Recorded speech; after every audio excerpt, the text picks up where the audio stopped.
suína é a proteína animal mais consumida no mundo.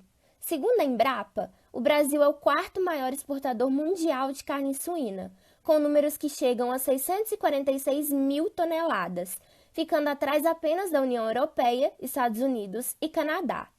A produção está concentrada principalmente no sul do país, sendo que Santa Catarina é o maior estado produtor e exportador. Apesar de a suinocultura brasileira ser bastante tecnificada, ainda existem muitos desafios sanitários a serem vencidos na cadeia produtiva.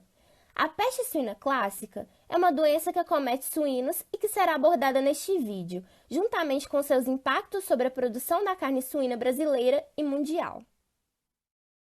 A peste suína clássica é uma doença, que acomete suínos, daí o nome, tá bem sugestivo, e é uma doença que tem uma importância muito grande.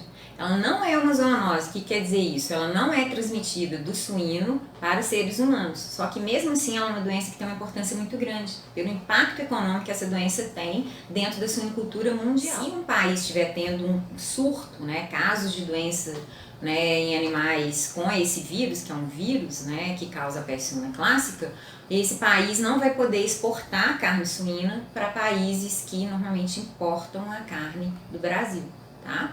Então, o Brasil hoje, qual que é o status em relação à doença? Ele é um país livre da peste suína clássica na grande parte do território nacional. O Brasil, em relação à peste suína clássica, especificamente o Ministério da Agricultura, Pecuária e Abastecimento, MAPA, que é responsável por esse controle das doenças dos animais, tem uma política de prevenção e controle de peste suína clássica muito eficiente.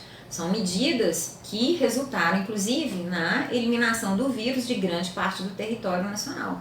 E são medidas de controle de barreiras. É proibido transitar animal da zona não livre para a zona livre, por exemplo. Tá? Além disso, são feitos inquéritos soroepidemiológicos. Coleta-se soro de animais para a gente ver como que está a circulação do vírus. Tem que tentar adotar medidas, o governo brasileiro, o MAPA e os serviços estaduais de defesa animal nos estados da área não livre, para tentar melhorar esse método de diagnóstico e detectar a doença precocemente. É uma doença que ainda só está restrita, pelo menos nos últimos surtos, a animais de subsistência, de fundo de quintal. Não teve acometimento de animais de granjas industrializadas, mostrando que a biosseguridade é uma medida muito importante na suinocultura de maneira geral e também para essa doença. O Programa Nacional de Sanidade dos Suídeos estabelece um controle rígido sobre os casos de peste suína clássica, sendo que no aparecimento de qualquer novo foco da doença, os animais da área em questão devem ser sacrificados e a propriedade deve ser isolada e interditada. Além disso, as propriedades que ficam a 10 km do foco devem ser monitoradas, de modo a ser identificada uma possível disseminação do vírus. No caso de identificação da doença em abatedouros, o Serviço de Defesa Sanitária Animal deve ser notificado e os animais devem ser abatidos e terem suas carcaças condenadas. As instalações e os equipamentos devem ser desinfetados e novos abates só poderão ocorrer após passadas 24 horas da desinfecção.